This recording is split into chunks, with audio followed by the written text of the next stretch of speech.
गुरुर्ब्रह्मा गुरुर्विष्णु गुरुर्देवो महेश्वरः गुरुरेव परं ब्रह्म तस्मै श्रीगुरवे नमः।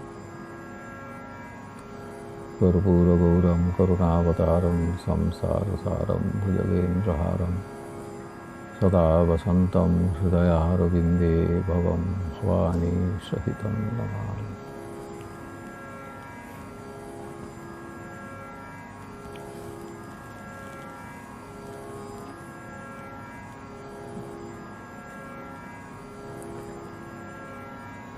রামেশ্বরপুরে ঠাকুর এসে পৌঁছলেন এবং সেখানে চাতুর্মাস্য হবার কথা এই বছর।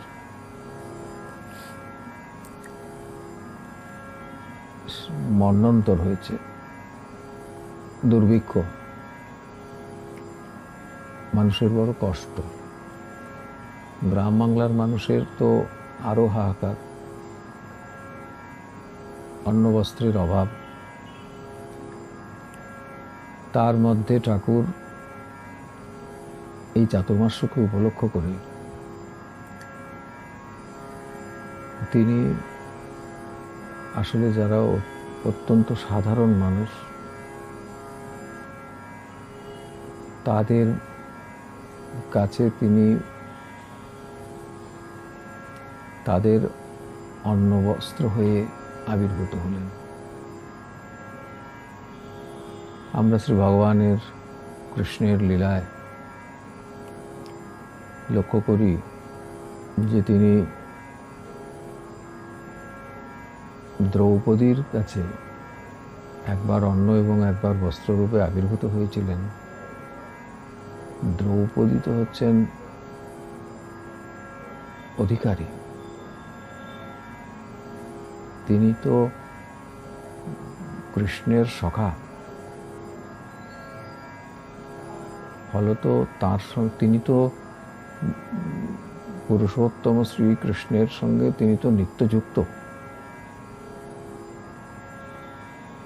তার কাছে ভগবান আবির্ভূত হবেন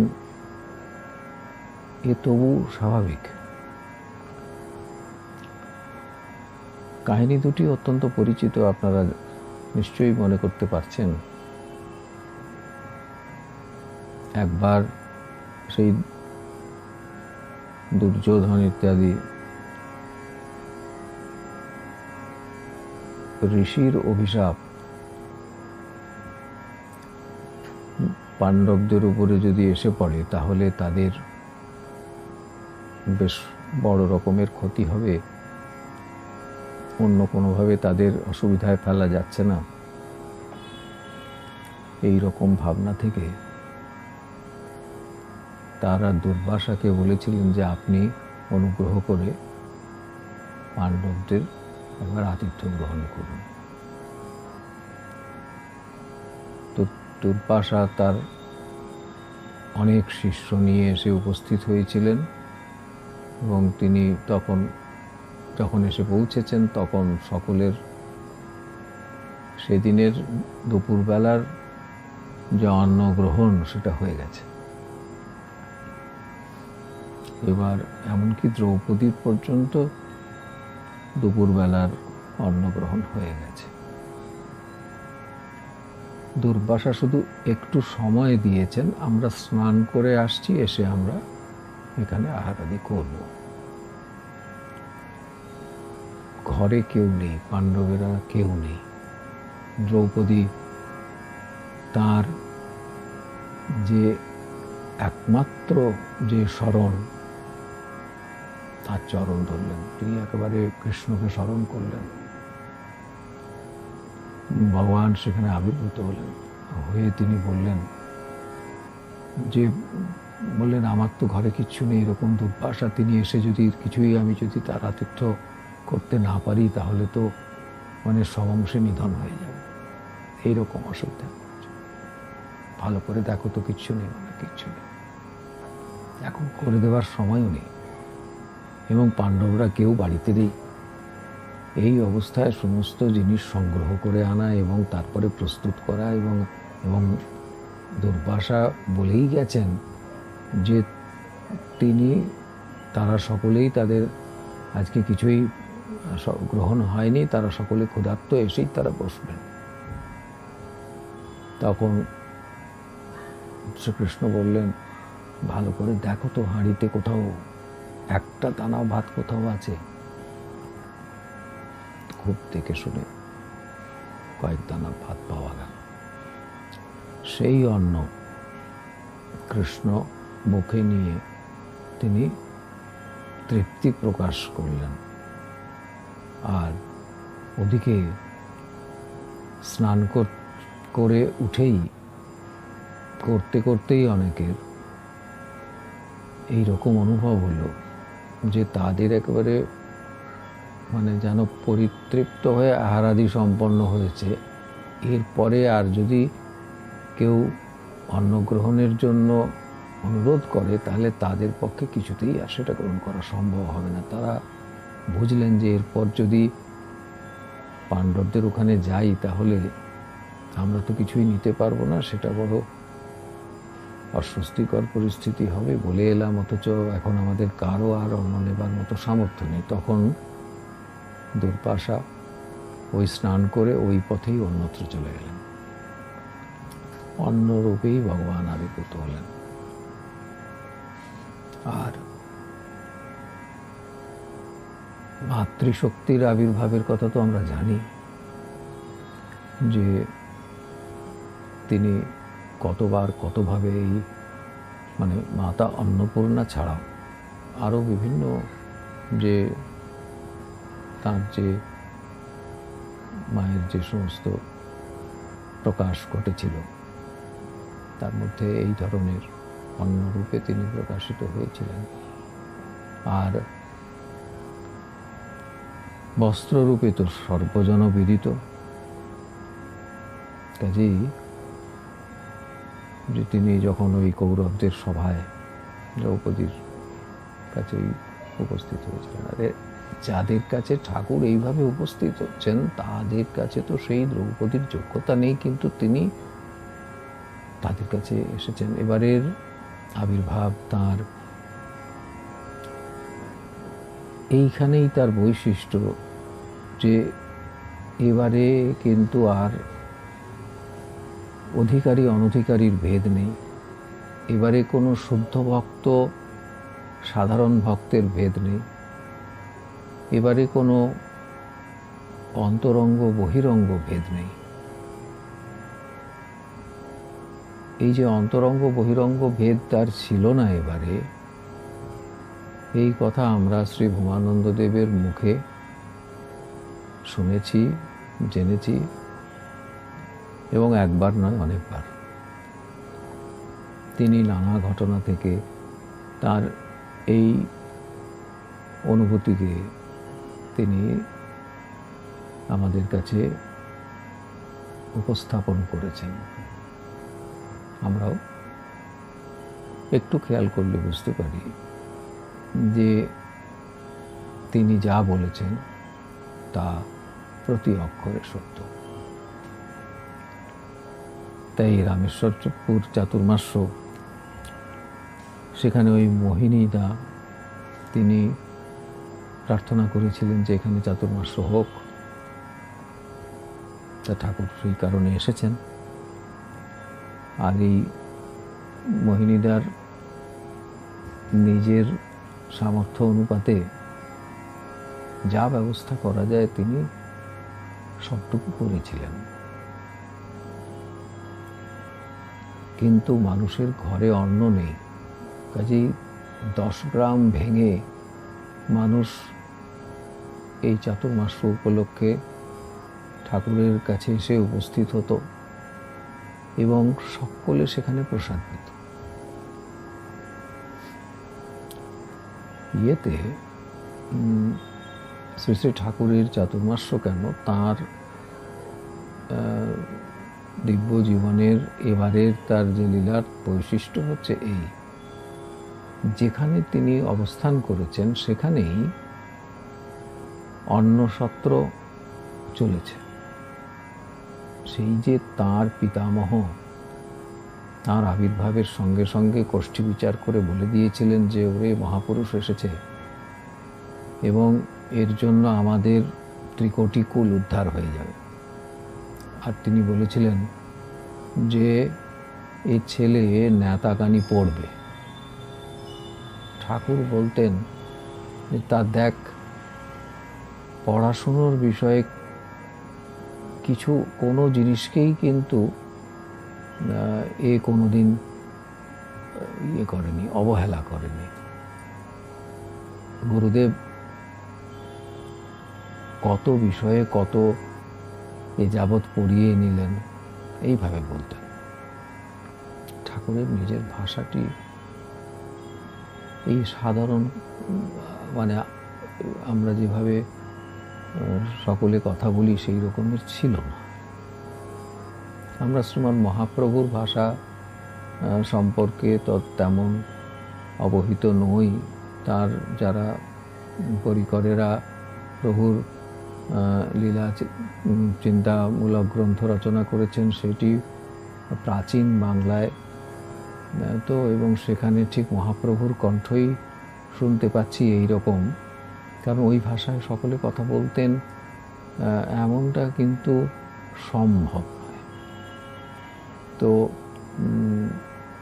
কিন্তু আমরা যাদের ভাষা একেবারে সরাসরি পাই, আচার্য শঙ্করের ভাষাটা পাই, কারণ তিনি লিখেছিলেন। আর লেখেননি কিন্তু যাদের কণ্ঠস্বর কানে আসে, রামানুজ লিখেছিলেন, তাই তাদের কণ্ঠস্বর পাই। শ্রীরামকৃষ্ণ যা বলেছেন মহেন্দ্রনাথ গুপ্ত এমনভাবে সেটাকে ঠাকুরের ইচ্ছায় এমনভাবে তিনি সেগুলিকে ধরেছেন।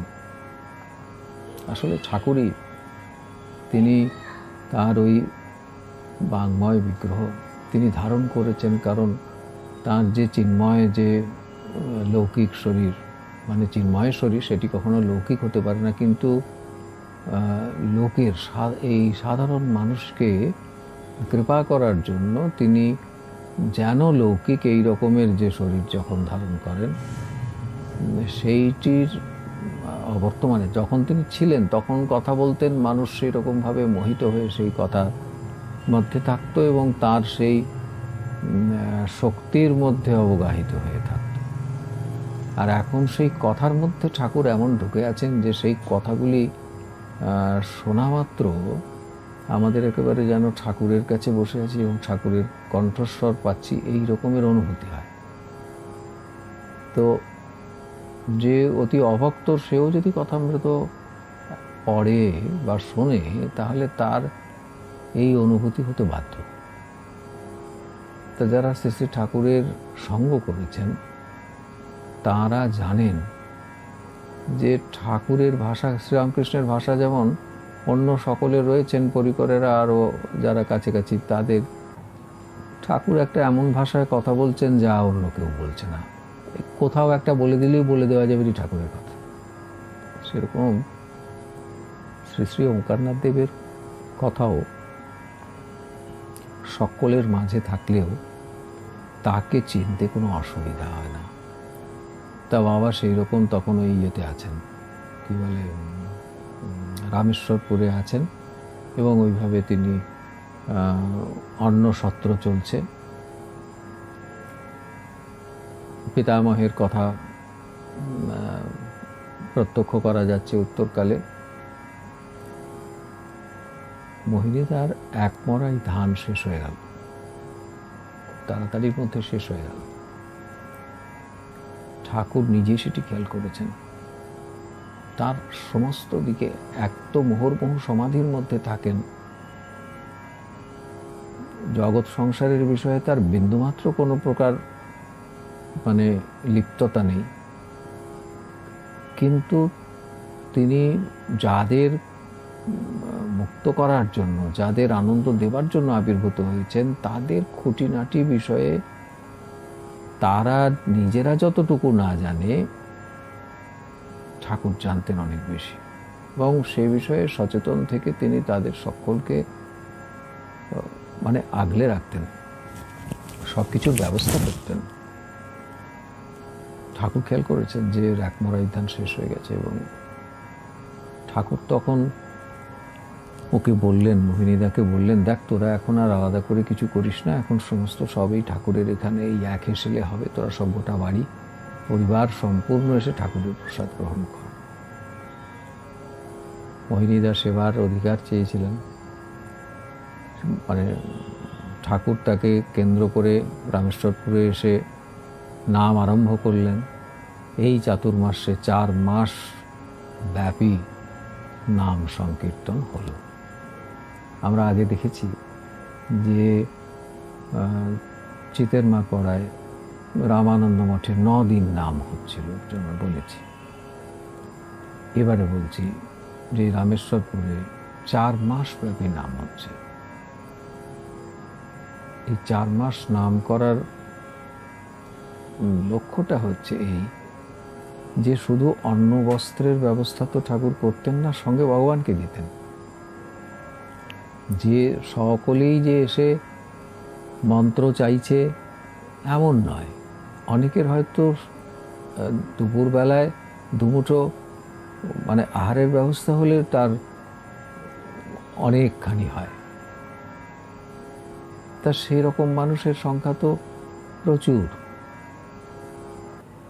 তাদেরও যাতে আধ্যাত্মিক কল্যাণ হয়, তাই ঠাকুর অখণ্ড নাম প্রবর্তন করে রেখে দিয়েছেন। নাম হচ্ছে, নাম তো ইচ্ছায় অনিচ্ছায় শুনতে হচ্ছে। ফলত এই যে স্থূল শরীরের ক্ষুধা, এটি যেমন তিনি নিবৃত্তি করছেন, আবার একই সঙ্গে তিনি কিন্তু চায়নি, অন্ন চেয়েছে কিন্তু চায়নি, কিন্তু তিনি তাদের এই যে সূক্ষ্ম শরীর এবং কারণ শরীরের হাত থেকে রক্ষা করার জন্য, মনকে সঠিক পথে এগিয়ে দেবার জন্য, তার মালিন্য মোচন করবার জন্য তিনি এই হরিনাম 4 মাস অখণ্ডভাবে রেখে হরিনামের মধ্যে অবশ্যভাবে সকলে এসে পড়ায়। তারা শুধু অন্নই গ্রহণ করছেন, শুদ্ধ অন্ন, প্রথমত ভগবানকে নিবেদন করা অন্ন। কাজেই সেখানে মানে সাপে বর হলো।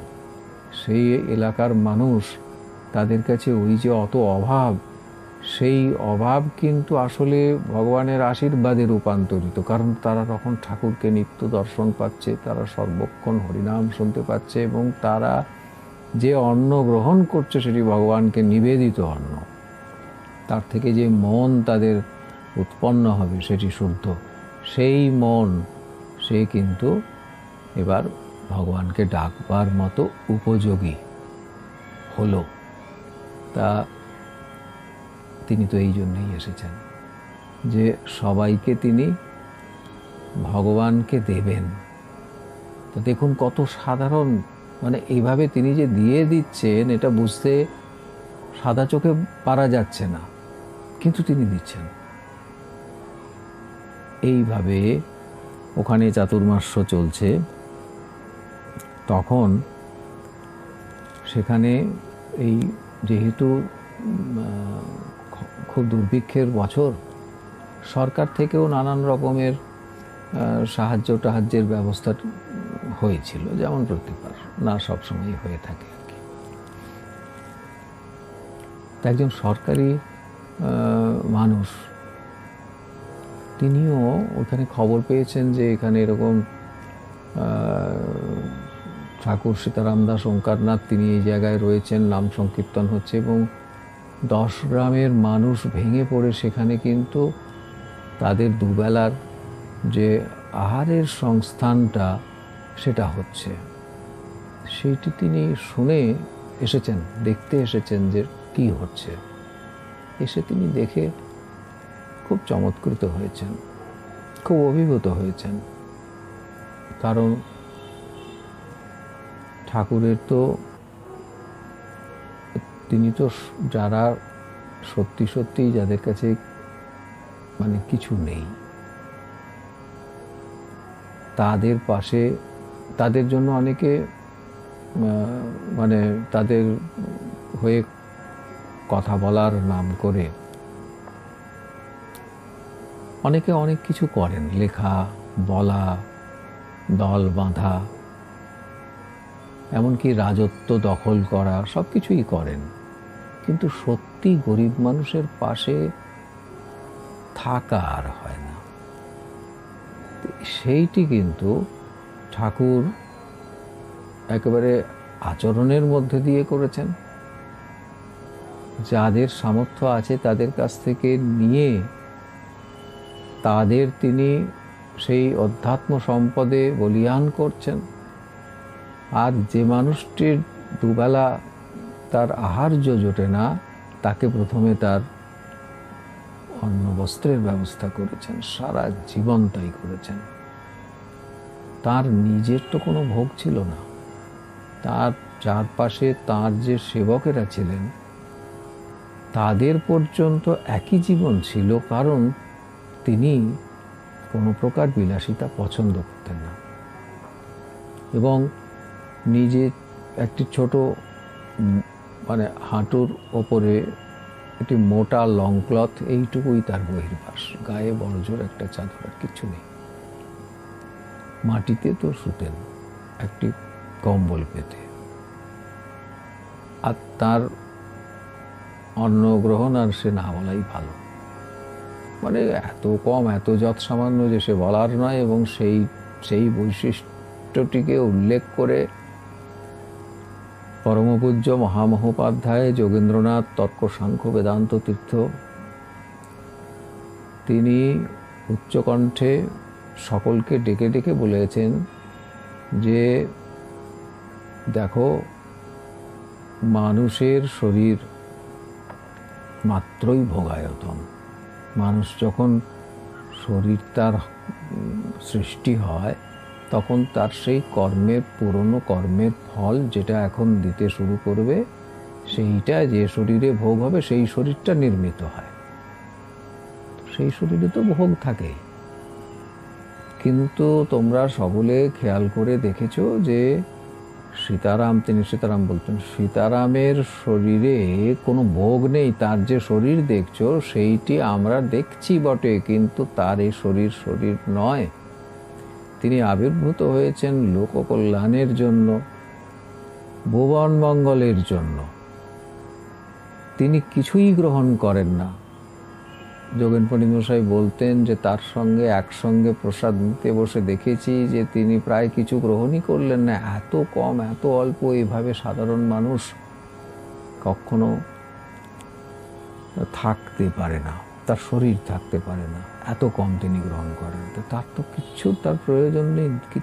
যা কিছু আসতো সবটাই তিনি মানুষকে দিয়ে দিতেন, সাধারণ মানুষকে দিয়ে দিতেন, যার কিচ্ছু নেই তাকে দিতেন। যোগেন্দ্রনাথ তর্ক সাংখ্য বেদান্ত তীর্থ আরেকটি কথা ধরিয়ে দিতেন, সেটা হচ্ছে আমরা সকলে সময়ের অনুবর্তী হয়ে থাকি। আমাদের দেখতে হয় কোন সময়ে কোন কাজ আছে এবং সেই কাজটা সেই সময় করতে হয়। আর শ্রী শ্রী ঠাকুর সময় তাকে অনুসরণ করে চলে, এবং তিনি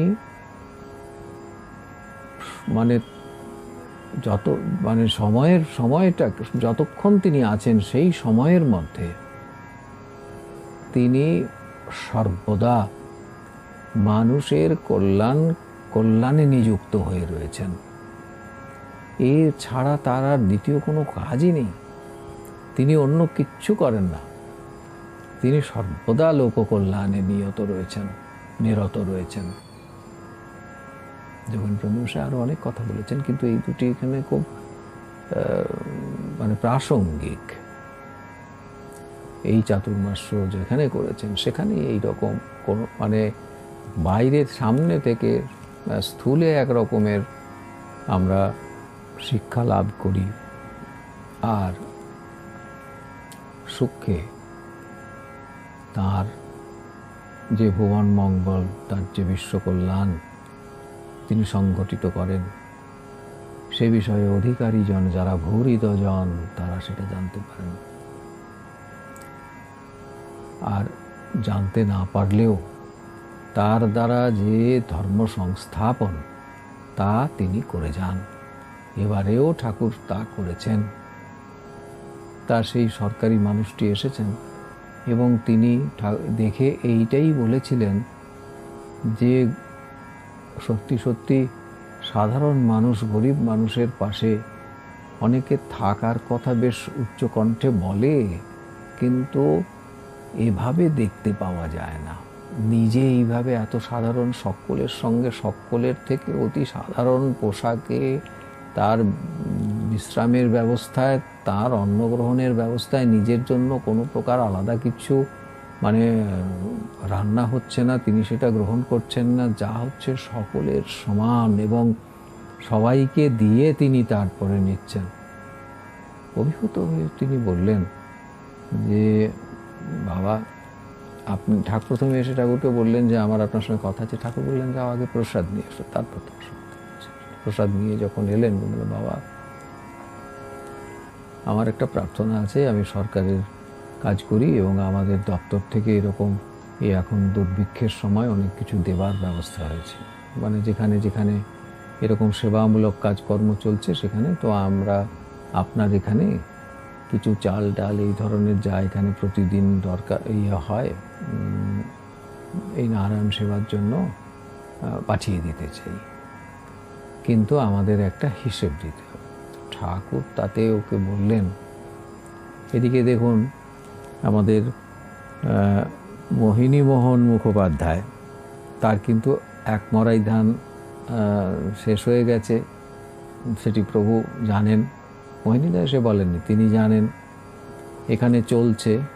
ঠাকুর কখনো কোথাও হাত তো পাততেন না, তার হাত সবসময় উপর করা থাকত। তিনি দাতা, তিনি চিরকাল দিচ্ছেন, তিনি নেন না কিছু।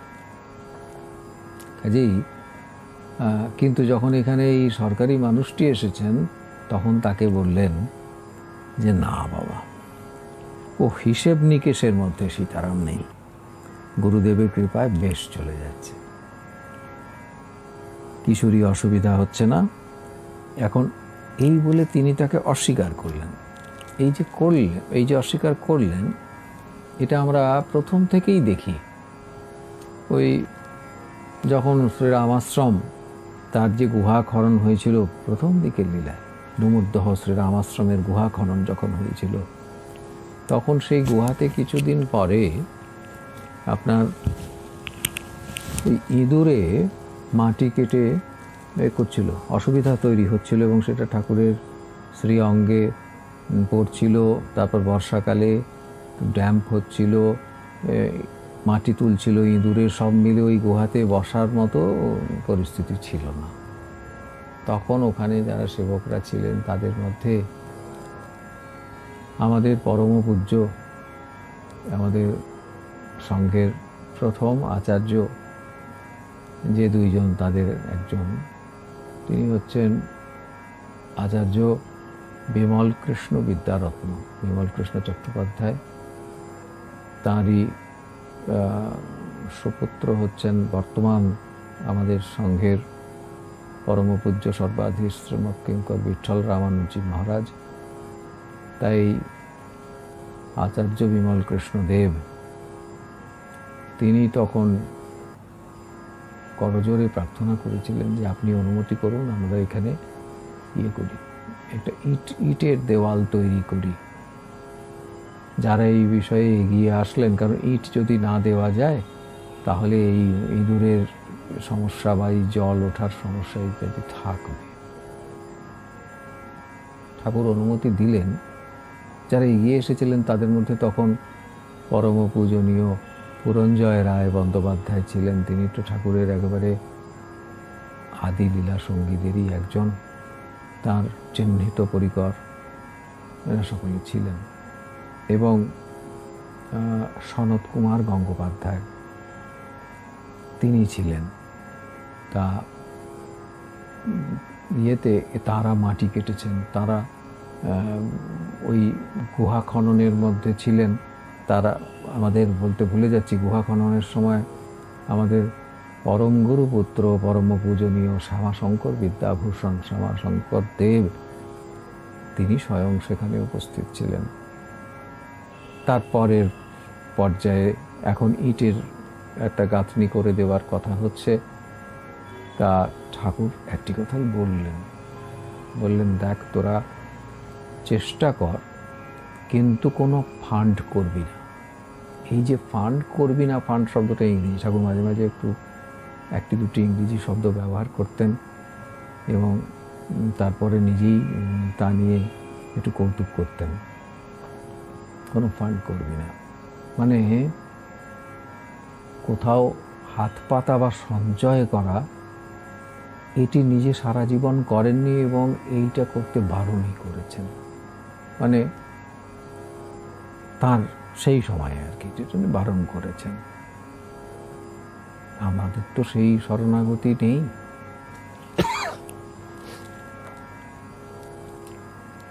সেই জন্য আমরা ছোট মুখে বড় কথা কখনোই বলবো না।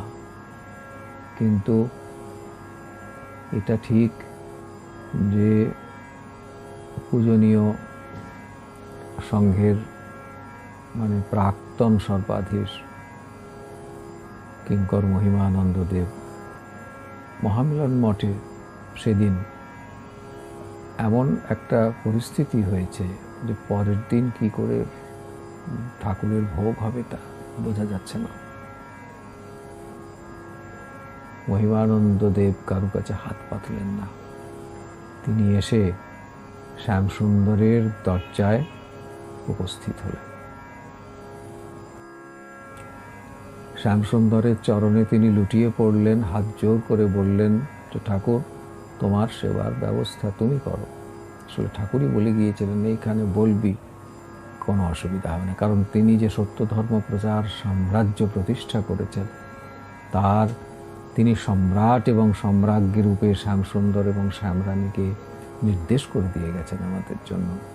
যিনি কর্তা তিনি থাকতে মহিমানন্দদেব তিনি এতই নিরভিমান ছিলেন, তিনি বুঝেছিলেন যে এখানে আমার করণীয় কিছু নেই, যার সংসার তার কাছে গিয়ে বলতে হবে, তিনি বলেছিলেন। এবং অলৌকিকভাবে সমস্ত এসেছিল। ঠাকুরের তো দিব্য জীবনে আমরা দেখি যে যতবারই এই রকমের কিছু একটা সমস্যা হয়েছে, বাইরে থেকে সব চলে আসছে, ঠিক না হতো। আর ভূমানন্দ দেবের জীবনে এমন ঘটনা ছড়াছড়ি। যেদিন ভূমানন্দ দেবের জীবনে এই রকমের মানে যখন যেটা দরকার তখন সেটা কিভাবে আসছে সাধারণ বুদ্ধি দিয়ে তার কোনো ব্যাখ্যা করা যাচ্ছে না। এই নিয়ে যেদিন আমরা তাকে স্মরণ করব, সেই দিন সেই সব লীলাগুলিকে একবার পরিক্রমা করা যাবে। আজকে আমরা যেখানে আছি সেখানে মানে ঠাকুরের নিয়ে বলছিলাম, মানে তার যে ভাষার বিষয়ে বলছিলাম, সেই ভাষাতে অবশ্যই একটা বৈশিষ্ট্য রয়েছে এবং সে এবারের লীলাতে অনেকগুলি মানে তো বহুধা বিস্তৃত, তাতে অনেক রকম রস আমরা পাই এবং শেষ পর্যন্ত আমাদের সকল রসের ধারা এসে একেবারে তাতে এসে সমাহিত হয় এবং সেইটা তখন আনন্দে পর্যবসিত হয়। তখন সেটার থেকে আর সুখ নয়, আনন্দ আমরা লাভ করি। তো একবার বাবার কাছে একজন মা তিনি এসে তার চরণ ধরে কেঁদে পড়লেন। ঠাকুর বললেন, কী হয়েছে? তাহলে বাবা আপনি বললেন, কই হলো না তো। তিনি বললেন, কি বলেছিলাম? তখন তিনি বললেন, আপনি বলেছিলেন যে ছেলের 2 মাসের মধ্যে চাকরি হয়ে যাবে। তখন ঠাকুর বললেন যে দেখ, এটা তো সীতারামের ভাষা নয়, সীতারাম ও ভাষায় কথা বলে না। একদম ঠিক, একদম ঠিক। মানে এই যে তার অন্তর থেকে, মানে আমরা যে শুধু তার কথা মানে কোনটি তিনি বলতে পারেন, 10টি কথার মাঝখানে তার একটি কথা থাকলে তা যেন আমাদের ডেকে বলে এটি তার। ঠিক সেই রকম শ্রী শ্রী ঠাকুর তিনিও জানেন কোনটা সুরে বাজছে কোনটা নয়। এই ঘটনার উল্লেখ করেছেন পূজনীয় অধ্যাপক শশাঙ্ক শেখর বাগচি। তিনি তার নিজের স্মৃতিচারণ, মানে ঠাকুরের সঙ্গে তার নিজের স্মৃতিচারণ করার সময় খুব অল্প 2-4টি কথা বলেছেন। তার মধ্যে একটি হচ্ছে এই, মানে শ্রী শ্রী ঠাকুরের ভাষা এবং তার মানে এই যে সর্বসাধারণকে যেভাবে তিনি তাদের সেবার মানে ইয়েতে সূত্রে তিনি তাদের যে ভগবানকে দিলেন এবং তাদের যে শুধু অন্ন বস্ত্র নয়, তাদের যে অন্তঃকরণকে একটা অধিকার দিয়ে আসলেন, অন্তত পক্ষে তাদের একটা উত্তরণের ব্যবস্থা করে আসলেন। এইটি যে সর্বত্র যেখানে তার চরণ চিহ্ন সেখানেই তা ঘটেছে, তা একটু একটু একাগ্র হলেই বুঝতে পারা যায়। তা সেদিন এই শশাঙ্ক শেখর বাগচি বলছেন, সেদিন তখন ওই আমাদের মহামহোপাধ্যায় যোগেন্দ্রনাথ তর্ক সাংখ্য বেদান্ত তীর্থের শরীর খুব খারাপ। তিনি আমা স্ট্রিটের বাসায় থাকতেন, সেখানে এসেছেন এবং সেখানে যখন এসে পৌঁছেছেন তখন মহামহোপাধ্যায় ঠাকুরের কাছে খুব কাতর হয়ে বলছেন যে বড় কষ্ট পাচ্ছি, আপনি আমাকে রোগমুক্ত করুন। তারপরে বললেন যে আমি প্রার্থনা করছি। অদ্ভুত ব্যাপারটি ছিল ঠাকুর গিয়ে পণ্ডিত মশাইকে দণ্ডবত প্রণাম করতেন, আর পণ্ডিত মশাই ঠাকুরকে বলতেন ইনি স্বয়ং ভগবান, এবং তিনি প্রতি প্রণাম করতেন হাত জোর করে, এবং স্বয়ং ভগবান একেবারে নির্দ্বিধায় উচ্চকণ্ঠে বলে গেছেন, লিখে গেছেন। আর তিনি এটাও প্রথম অনেক যুক্তি, শাস্ত্রীয় এবং আরও নানান দিক থেকে তার নিজের তো অসাধারণ মেধা। শুধু মেধা দিয়ে হয় না, তিনি নির্দিষ্ট ব্যক্তি এই বিষয়ে। তাই তিনি শ্রী শ্রী ঠাকুর যে স্বয়ং, তিনি যে পুরুষোত্তম, তিনি যে আবির্ভূত হয়েছেন এই বিষয়ে তিনি শাস্ত্রীয় প্রমাণ দিয়ে সমাজের কাছে প্রথম প্রকাশ করেছিলেন। সেই পণ্ডিত মশাই তার কাছে করজোরে বলছেন, আপনি আমায় রোগ মুক্তি দিন। তখন ঠাকুর বললেন, এই প্রার্থনা করছে। তখন পণ্ডিত মশাই বললেন, না, আপনি নিজে বলুন। যেহেতু যোগেন পণ্ডিত মশাই বলেছেন, তিনি কিন্তু যদি কাউকে এইরকম প্রণাম করেছেন, তাকে তো তার সর্বত্র গুরু বিরাজ করছেন, এইটি ঠাকুরের শিক্ষা দেবার জন্য, এইটি তো তার আচার আচরণ ছিল। যিনি শ্যামবাজারের নর্দমাকে লুটিয়ে পড়ে প্রণাম করতে পারেন, তুমি আছো তাই কলকাতা আছে, এই যে আর ভাবনা, যিনি প্রণামকে অন্যতম সাধনা হিসেবে আমাদের শেখাবেন, তিনি তো এইভাবে বলবেন বা আমরা যাতে শিখি তাই এভাবে করবেন, তো ঠিকই।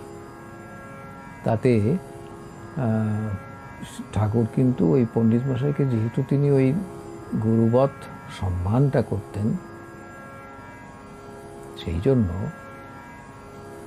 তার বাক্য রক্ষার জন্য তিনি বললেন যে এর জীবনের সমস্ত তপস্যার বিনিময়ে আপনি রোগমুক্ত হন, রোগমুক্ত হন, রোগমুক্ত হন, 3 বার বললেন।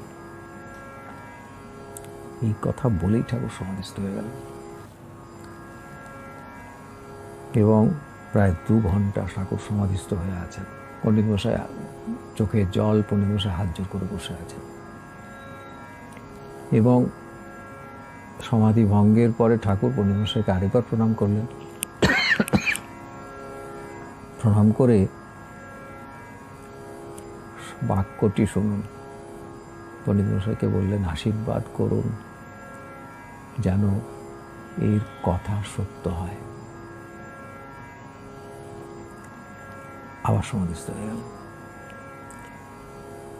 এই হলেন ঠাকুর, এই হলেন ঠাকুর। অর্থাৎ তার কথা, তার আচরণ, এ সাধারণ বুদ্ধি দিয়ে তার কোনো ব্যাখ্যা পাওয়া যায় না।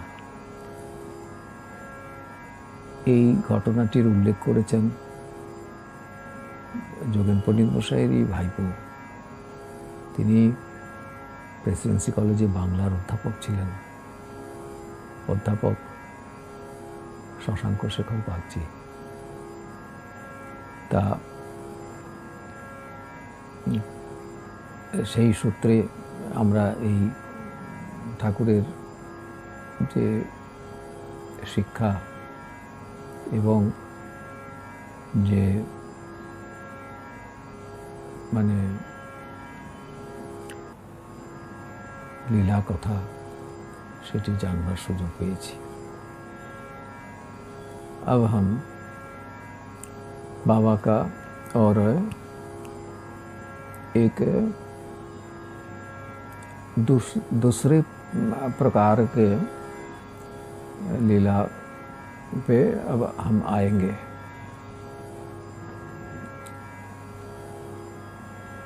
वो तब तो बंगाली चैत मास था।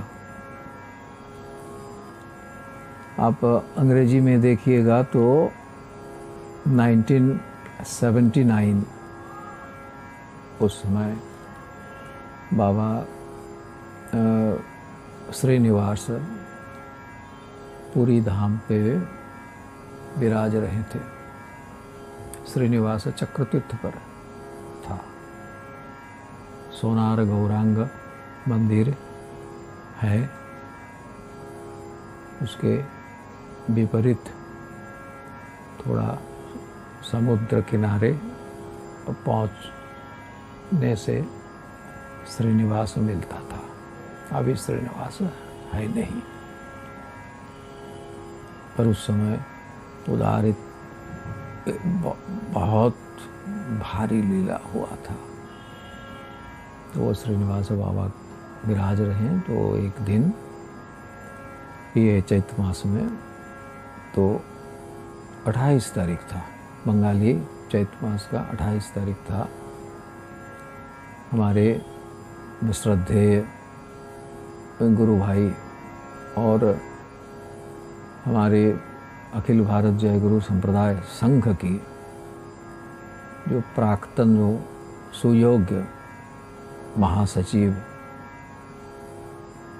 डॉक्टर प्रोफेसर गोपाल मित्र जी बाबा का बड़े आदर के किंकर शाहजानंद जी वहाँ पहुँचे। और पहुँचते ही बाबा बड़ी प्रसन्नता से उनका स्वागत किए। और गोपाल दा कह रहे हैं कि बाबा माँ एक टेलीग्राम भेजी है और टेलीग्राम में लिखे हैं कि दोल पूर्णिमा में बाबा को साथ लाओ। मतलब गोपाल दा को भी जाना पड़ेगा, माँ तब वृंदावन में विराज रही थी। तो अब वृंदावन में आओ तो मतलब गोपाल दा का उधर जाना पड़ेगा और बाबा को साथ ले जाना पड़ेगा। बस ये निवेदन करते ही बाबा और प्रसन्न हो गए। बाबा बताया आज ही जाओ, आज ही जाऊंगा, एकदम तैयार हो जाओ, सब माँ के पास जाना है, हम जाएंगे। व्यवस्था हुआ। हमारे परम पूज्य चरण माधव स्वामी जी, हमारे श्रद्धेय किंकर शरणानंद जी उधर थे। वे सब व्यवस्था करके फिर उधर से भुवनेश्वर आए, भुवनेश्वर से फिर कलकत्ता आए। रास्ते में बहुत कुछ हुआ था। तो हम जिस घटना को अब बता रहे हैं इस विषय में आप अवगत हो सकते हैं। श्रद्धेय किंकर शरणानंद जी का लिखा हुआ श्री सीताराम लीला शरणे, ये बंगाली किताब है। इसको आप देखेंगे तो जिस घटना को हम अभी ध्यान कर रहे हैं वो आपको मिलेगा। तो बाबा उधर से फिर आए और वृंदावन पहुँचे। जो वृंदावन पहुँचे तो उस दिन तो ये था, दोल पूर्णिमा था। तो पहुँचते माँ एकदम बाबा को स्वागत किए और फिर बैठते ही उनका जो सन्यासी जो संतान हैं वो माँ के पास रहा करते थे, वो लोग फल चद्दर ये सब बड़े टोकरी में लाके वो बाबा के चरण में थमाए, चरण पे थमाए। तो फिर बाबा माँ को बताए कि देख मैं अभी जाने वाला नहीं हूँ। बांग्ला में कहें कि नगद विदाय हब बोले एखाने थाक हब ना, नगद विदाय हब ना, एखाने थाकबो। तो माँ बताए कि कौन तुमको जाने के लिए कह रहा है। तो फिर बाबा ने बताया कि अरे ये सब अभी अभी दे रहे हो, हम अभी आए और ये सब अभी हमारे सामने थमा दे रहे हो, तो ये इसका मतलब होता है कि आप जाओ। कौतुक से बताएं, लेकिन बाबा भी थोड़ा मुस्कुरा के ही बताए, इसके ये आप हमारे सामने थमा दिए कि इसका मतलब होता है कि आप अब जाओ। माँ ने बताया कि नहीं नहीं, मैं आप तुमको जाने के लिए नहीं कह रहा हूँ। तो उस समय फिर गोपाल दा बीच में आए और बताए कि बाबा का तो अभी मध्याह्न प्रसाद हुआ नहीं, तो अभी हम बाबा को लेके आश्रम पे जाएं माँ, और फिर रात को फिर आऊँगा। तो उस समय बाबा बताएं, कर नहीं नहीं, हम सब तो माँ के पास आए हैं और फिर प्रसाद लेने के लिए अब कहाँ जाऊँगा, कहीं नहीं जाऊँगा, माँ के यहाँ प्रसाद लेना। तो फिर माँ सब भक्त लोग को बुलाएं और बताएं कि देखो जल्दी बाबा का प्रसाद का व्यवस्था करो। जब तक बाबा का प्रसाद का व्यवस्था उधर हो रहा है और बाबा अब माँ के पास बैठे हुए हैं, अब देखिए इस समय का एक मतलब अध्यात्म जगत का दो आविर्भाव, एक श्री श्री ओंकारनाथ देव और एक जगन्माता श्री श्री माँ आनंदमयी कहाँ मिले? वृंदावन धाम में मिले। और क्या क्षण, क्या समय था। एक पूर्णिमा, एक पूरा चंद्रमा, आकाश में एक पूरा चांद है और पूर्णता है, तिथि में पूर्णता, समय पे पूर्णता विराज कर रहा है। और आप इधर देखेंगे तो इधर भी पूर्णता विराज कर रहा है। हरिहर जो है एकदम पूरा, मतलब हमारे मातृशक्ति भी है और बाबा जो शिव शक्ति वो भी है, तो एक स्थान पे विराज रहे हैं। बाबा थोड़ा उस समय बालक स्वभाव का लीला प्रकट किए। जैसे कि माँ का भक्त लोग, माँ का जितने भक्तों उधर सब पहुँचे थे, उनके हाथ में घड़ी बना हुआ था। उन सबका मालूम है कि बाबा तो जिनके हाथ में घड़ी देखते थे तो वो तो खोल लेते थे ना। तो माँ का जो शिष्य लोग के हाथ में घड़ी था, तो बाबा वो सब उतर के अपने हाथ में पहने, कुछ इधर उधर रख दिए। और तब क्या हुआ, बाबा एक तरफ खोल रहे, अपने हाथ में बांध रहे, 4-5 इधर दाहिने हाथ में बांध लिए, 4-5 बाएं हाथ में बांध लिए, कुछ अपने पीछे रख लिए। जितने माताएं आए थे, किसी के पास वैनिटी बैग है, किसी के पास और कुछ है, छत्ता है, सब ले रहे हैं। बाबा सब ले रहे हैं, सब ले रहे हैं और वैनिटी बैग खोल के देख रहे हैं क्या है भीतर में, क्या है। एकदम बालकवत लीला। और फिर पास में रख देते हैं। ऐसा ही एक माँ को बाबा बताए कि देख बेटी तेरा सब कुछ ले लिया। और वो माँ ने सोची, आनंदमयी के शिष्या थे, उनका तो मन में आया कि बाबा सब कुछ ले लिया, मतलब ये तो फिर वापस नहीं मिलेगा। मन में थोड़ा विचलित हो गई। और उधर माँ क्या कर रही, माँ उधर वैनिटी बैग, छाता और बाबा जो कुछ सबसे ले रहे हैं, माँ एक एक करके पीछे पीछे हाथ ले जाके और पीछे से ही उन भक्तों के हाथ में फिर लौटा रहे हैं। बाबा ले रहे हैं, माँ दे रहे हैं, और बाबा रखते हैं, माँ उधर से लेके फिर भक्तों के हाथ में दे देते हैं। भक्त लोग ये आनंद रस में सब डुबकी लगाए। वो फिर हाथ में तो घड़ी बंधा हुआ है बाबा का, और बाबा ने बताया कि देखो ये घड़ी का स्वभाव है कि मन को चंचल करता है। तो माँ ने बताया कि एकदम खुद आचरण करके तब सिखाना चाहिए। बाबा आप अभी तो आपका हाथ में इतना घड़ी है। बाबा मुस्कुराए, और उसी बीच माँ ने बताया कि देखिए बाबा आपका हाथ में घड़ी कैसा लग रहा है। घड़ी खोल लिए। बाबा अब ये घड़ी सब ठीक से चल रहा है ना, फिर घड़ी खोल लेते हैं। बाबा माँ ऐसे ही करके, जितना जैसे बच्चे को माँ बुला के कोई चीज़ उसके हाथ से लेते हैं, माँ ठीक उसी ढंग से एक अद्भुत, एक विचित्र लीला हो रहा है कि माँ बाबा का हाथ से वो घड़ी ले रहे हैं और ये कहकर ले रहे हैं कि बाबा देखें आपका हाथ में घड़ी कैसा लग रहा है। ऐसा ही तो हम लोग बच्चे को बोलते हैं। फिर खोल लेते हैं और फिर पीछे से जिनका घड़ी उनको वापस कर देते हैं।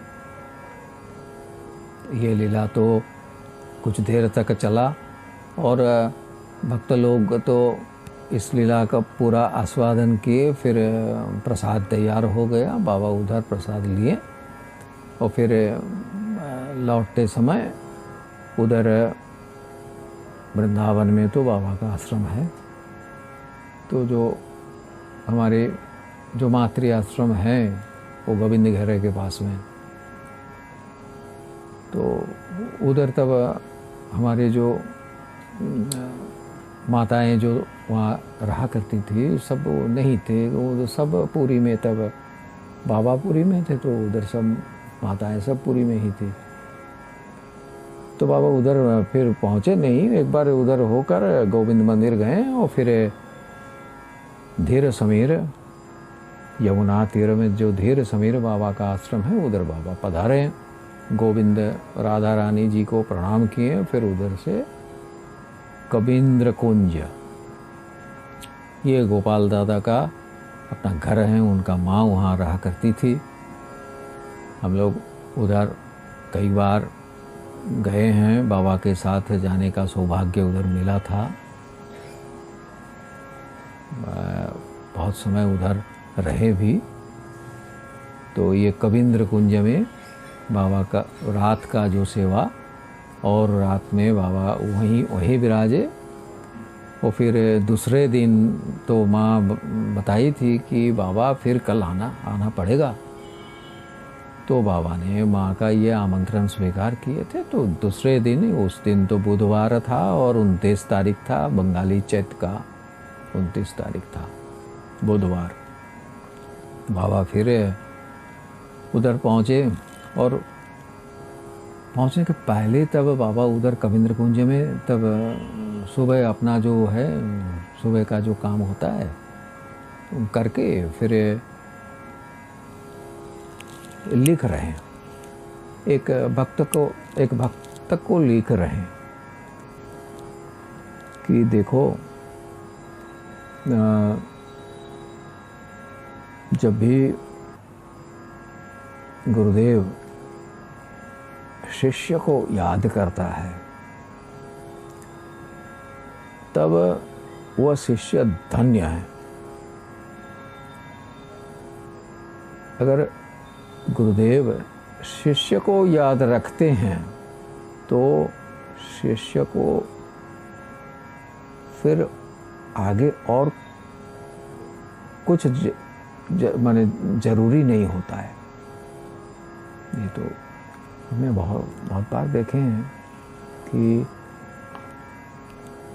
कोई भक्त आए और बाबा को बताएं कि बाबा आप मुझे पहचान रहे हैं, तो बाबा ने बताया कि कितने जप करते हो, तो बताएं कितने करते हो। बाबा ने बताया देखो तुम इतने जप करते हो और तुम ये इच्छा करते हो कि सब हमारे सब कुछ गुरुदेव के पास पहुंचेगा और सब याद रहेगा, ये कैसे हो सकता है? तुम जप करो तब तो याद रहेगा ना।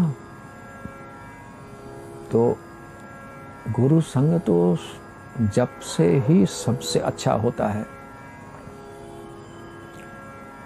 तो जितना हम जप करेंगे, जितना हम नाम करेंगे, जितना हम लीला चिंतन करेंगे तो गुरु संग हो जाएगा। यही तो बाबा का शिक्षा है। अब बाबा जो लिख रहे हैं इसमें बाबा कह रहे हैं कि किसी प्रकार गुरुदेव अगर शिष्य को याद रखते हैं तो वो धन्य है। और जैसे कि ये घटना घटे कि वो शिष्य को हम अपने पास रखने के लिए ही हम क्या करते हैं कि किसी का कोई व्यवहार किया हुआ चीज उनसे छीन कर लाते हैं। एक बच्चा बाबा के पास रहा करता था, कुछ नहीं है, एकदम मामूली बच्चा है, पर ऐसा हुआ था, कई बार हुआ था कि बाबा अपने जो श्री मोह पोंछने के लिए उसका चद्दर उतर के व्यवहार किए, कभी अपने श्रीअंग में चढ़ाए, कभी अपना मुँह पोंछे, कभी कुछ किए। बाबा का ये जो लेख है, ये लेख से पता चलता है कि बाबा क्यों ये किए थे। ये किए थे तभी अब हम देखते हैं कि वो बच्चे का मन में ये कभी नहीं हटता है, कभी नहीं हटता है। जब कुछ लेता है तो उसका मन में आता है कि गुरुजी ने बाबा इस चीज को लिए थे। वो चद्दर तो है नहीं अभी, उसका तो मूल्य उस बचपना में तो उसका वो तो मूल्य समझा नहीं, पर जो घटना हुआ, जो लीला हुआ, वो तो चेतना में बैठ गया ना। बस वही चेतना, वो चेतना ही उस बच्चे को आगे पथ दिखा रहा है। ऐसा बाबा का कितना भक्त, कितना शिष्य ऐसा है जो धन्य है, धन्य है। तो बाबा जैसे छीन लेते थे अपने चीज, एकदम पूरा खुल उतर कर दे देते थे। ये भी हम कितने देखे हैं। अपना पहना हुआ वस्त्र उतर के दे देते थे, किसी को खोल के लेते थे तो किसी को उतर के दे देते थे। ये भी होता था ना, लेना और देना। जीवन का ही दो ही तो बात है, हम कैसे ले रहे हैं, कैसे दे रहे हैं। अगर ये हम सीख जाएं तो जीवन तो यही स्वर्ग है, यही नरक है। इसको तो ठीक से पता नहीं है, इसीलिए तो हमें दुख है ना। दुख तो हमारे सामने इसीलिए आता है। रास्ता तो वही है कि हम ना लेना मालूम है हमें और ना देना। तो फिर देखिए ये बाबा ने क्यों लिखे, क्योंकि अब आज बाबा ऐसा ही एक लीला और करेंगे, और पहले एक लीला करके आए हैं। जब बाबा पुरी से कलकत्ता आए, फिर कलकत्ता से वृंदावन आए, दिल्ली होकर वृंदावन आए, उस समय बाबा बाली केदार भवन में गए थे। उधर हमारे पूज्य लक्ष्मी माँ तब वो उधर थे लक्ष्मी माँ थे।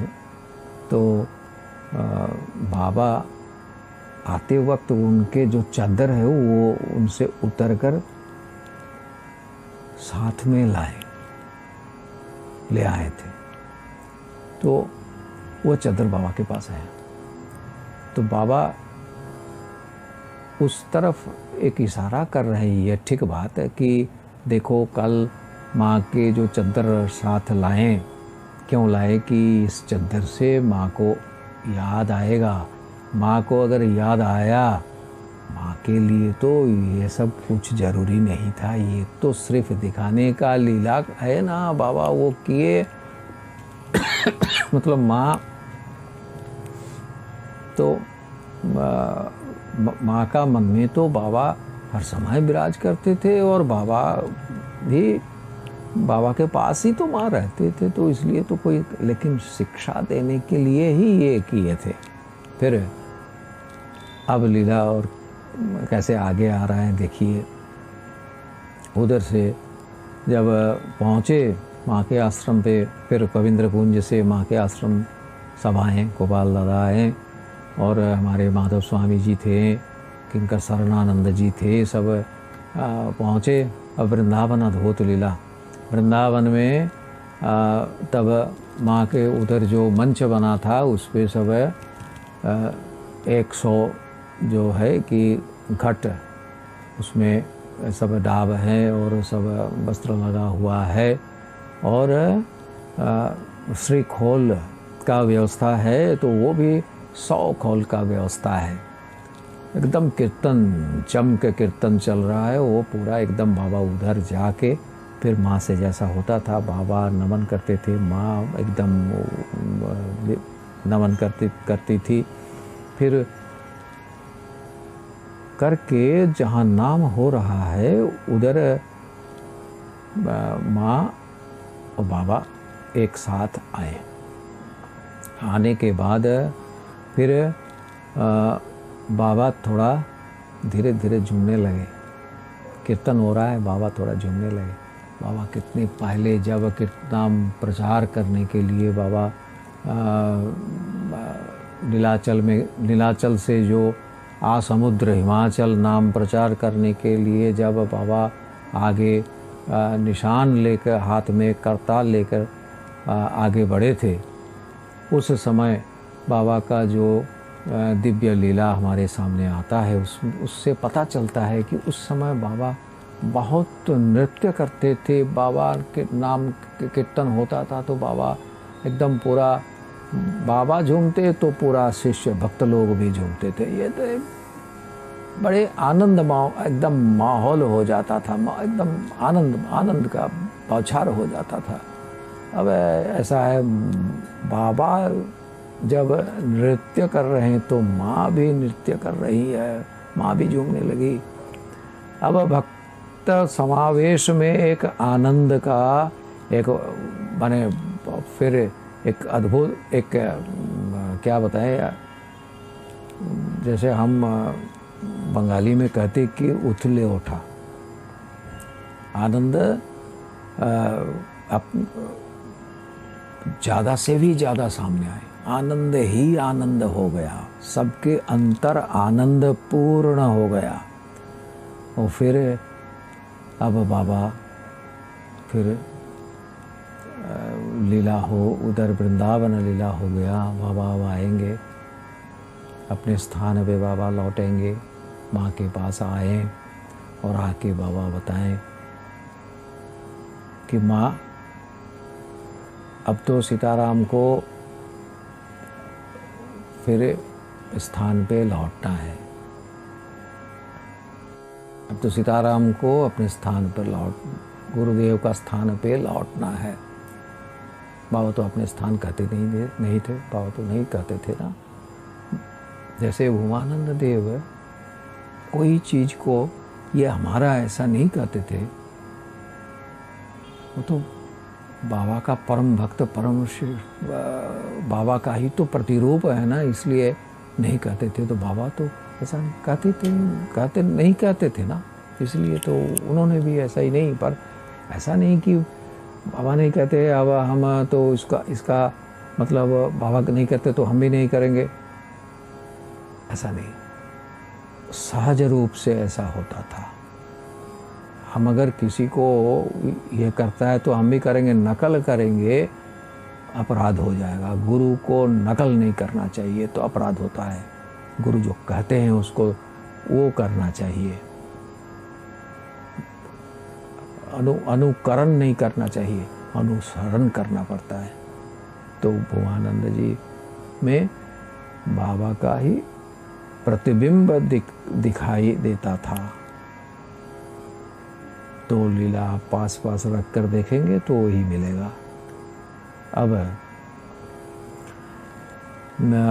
माँ बाबा को एकदम कड़जोर होकर माँ बताई कि बाबा आप आए तो बहुत आनंद हुआ,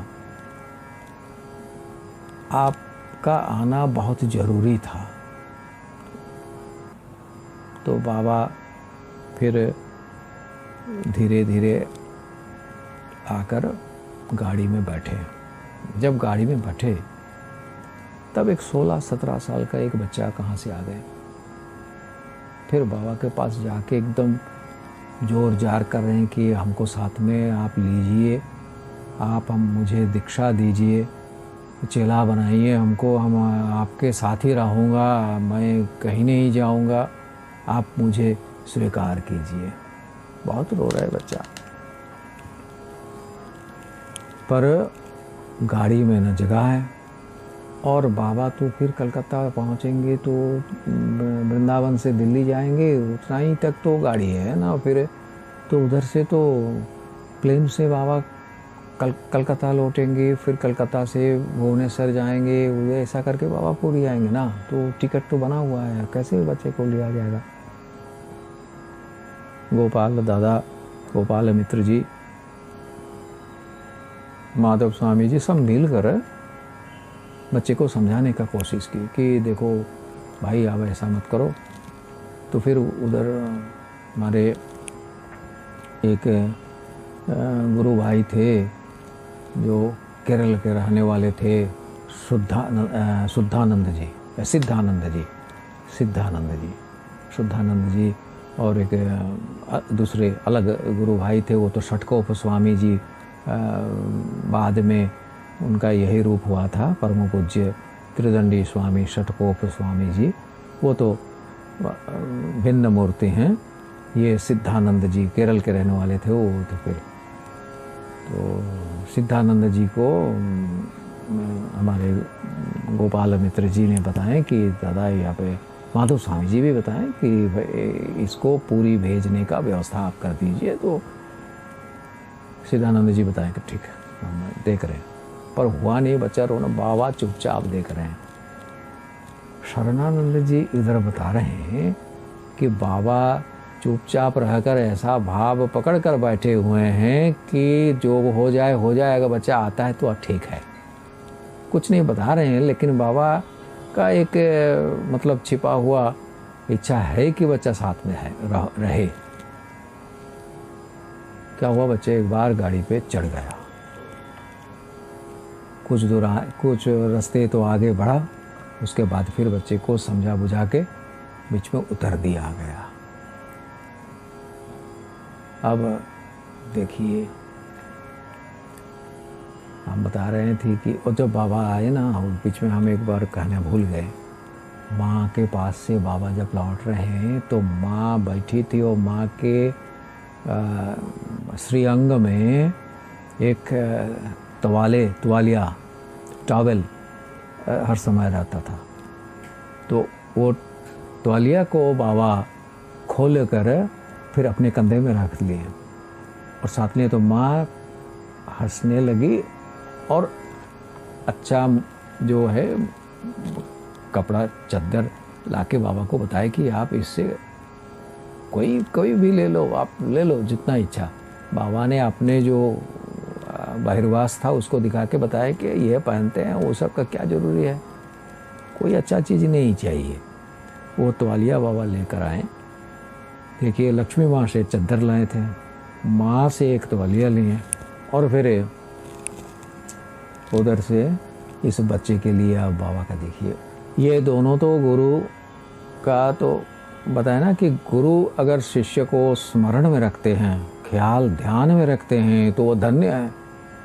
लक्ष्मी माँ के बारे में था। और सबके बारे में यही बात है ना। हम देखते थे ऐसा होता है, माँ बाप बुला रहे सुनने से एकदम अंतर हमारा है वो एकदम, क्या होता, क्या हो भाग्य, उन्होंने मुझे याद किए, क्या पता। जिनको हम ध्यान पे लाने के लिए जीवन गुजर रहे हैं वो मुझे याद किया। ये होता है शिष्य को मन में ये होता है। इसका ये एक ऐसा अनुभूति है, क्या पता इसमें एक वेदना है पर इसमें आनंद है, एक क्या अनुभव है वो, उसका वर्णन करने का भाषा है नहीं, हमारे पास है नहीं। तो अब बच्चे को तो उतार दिया गया, पर बाबा बच्चे को स्वीकार कर लिए थे,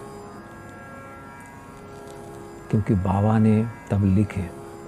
बाबा तो मौन एक बार ही माँ के साथ ही भंग किए थे ना ये वृंदावन लीला में, बाकी समय तो लिखे रहे थे। बाबा लिखे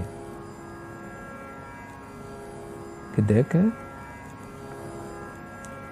इस बच्चे को लगता है कि ये बच्चे ये इससे पहचान है, ये हमारे परिचित लगता है और लगता है कि ये हमारे साथ था, लगता है कि ये हमारे साथ था।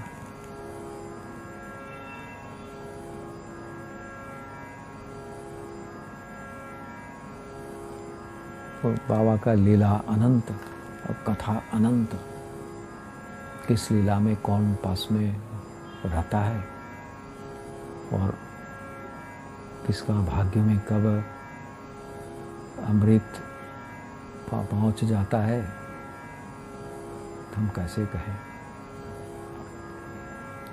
पर बच्चा तो रोया था, बाद में ये एक जो लाइन कि इसको परिचित लगता है ये हमारा साथी है, इससे आगे और क्या हो सकता है। क्या सौभाग्य।